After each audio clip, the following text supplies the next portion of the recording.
Um, Hello there. I'm new to um the school's podcasting club or class. I messed up. But my name is Isaiah Christian Pendleton, and I'm here to read you a story named The Curse of the Red Skull. I wrote it myself, so I hope you like it and enjoy.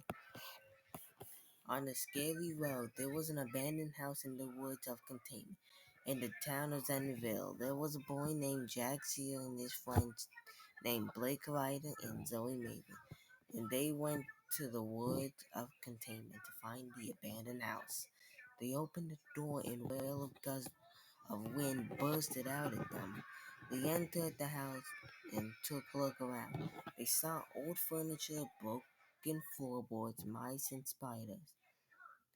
They went they went to the top floor. They had to be careful because the flooring will break when they step on them. When when they went inside a room, they heard a voice, "Do not, don't go any further. Go back, go back." Like Blake said, "What was that?" Like, "I don't know," said Jack. "So let's go back," said Zoe. "We can't open the door. Even if we try, we can't get out," said Jack.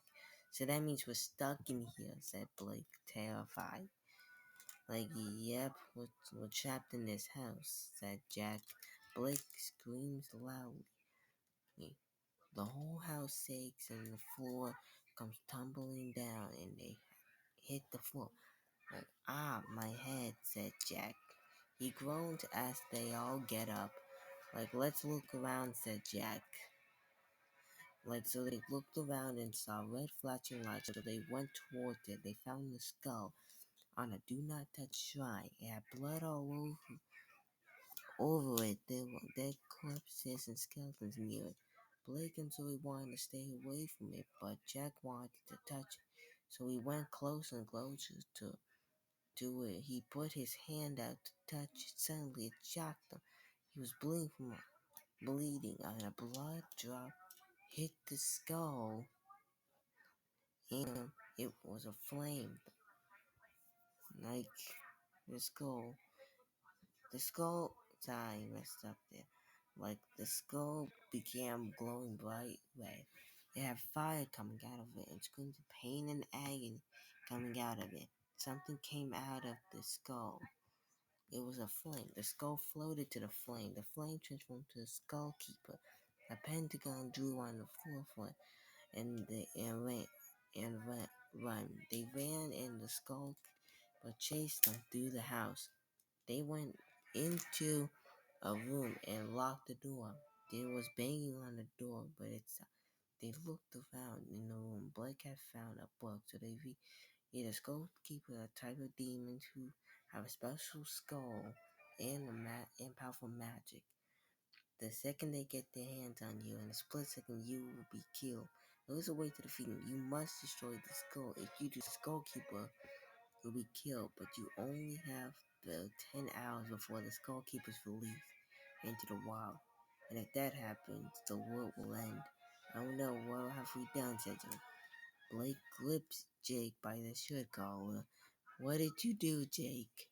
Why did you have to touch it? You doomed us all. I knew this wasn't a good idea coming on to this place. I knew we were going to die," said Blake. Crying sounds. Blake and Zoe look at Jack. Like, "Okay, I'm sorry, okay? I didn't know if it felt like I was in a trance. Like I had to touch it," like said Jake. Like, "What do you mean you're in a trance?" Zoe said.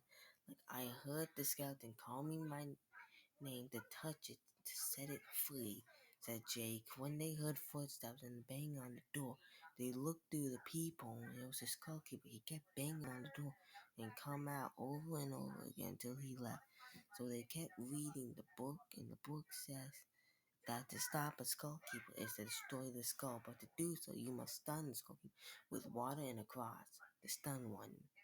To destroy the skull, you must do one thing. It must become a sacrifice of life of anyone's life to destroy the skull. The sacrifice must hold the skull and say, Farewell de Sonaria, to destroy the skull and one thing. Skull keepers will allow you one wish, but they can twist your wish around. So be careful and make sure you say it must be exactly what you think for it to work. So that's how we defeat Skull Keeper, said Zoe. I always got water and cross on me, said Blake.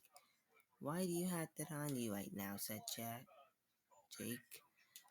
Well, because I don't want to die, said Blake. Okay, I understand you. So now what we got to do is one thing. We think to choose who we're going to sacrifice, said Jack. I will do it, said Blake.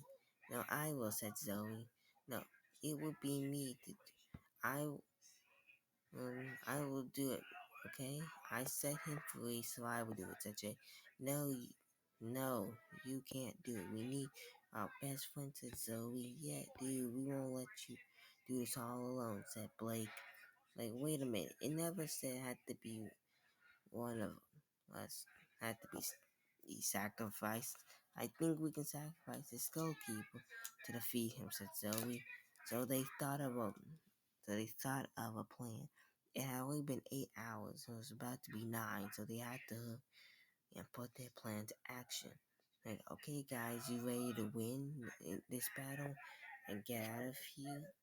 Get out of here. Yeah, said Jack. They all said yeah. So they got their plan rolling to action. They unlocked the door and ran out. The skullkeeper was already waiting for them. They were able to maneuver around him to get past them. They led back to the basement, back to the shrine. They had everything in place for the skullkeeper. The skullkeeper stopped, said Jack. The skullkeeper stopped. I want you to grant my wish. Can you drink the bottle? Said Jack. Skullkeeper drank the bottle of water, and he started feeling weird because he felt his power leaving him. His illusion straight, the whole house across the street at him, and they stunned him. Jake grabbed the skull, and Blake asked the skullkeeper in his voice is that he can say Farewell de Sonaria. The Farewell de Sonaria, said skullkeeper. Then Jack threw the skull at the skullkeeper, then and a portal to the netherworld opened up, and the skullkeeper was being pulled in, but the skullkeeper was glad to pull to drag him with him down to the netherworld forever. But his friend grabbed Jake, got him out of it, but he lost his splints. Luckily he had spares. Then the portal closed, so the skullkeeper is stuck in the netherworld forever. So then the house doors became unlocked, but before they got out, the ghosts that live there all thanked them for freeing them because if we left the house and went back home, it was all over. Or maybe it might not be over. Who knows? This is written by me, Isaiah Christian Pendleton. I hope you like the story. I worked very, very hard on it. So I hope you like it. Enjoy. Bye bye.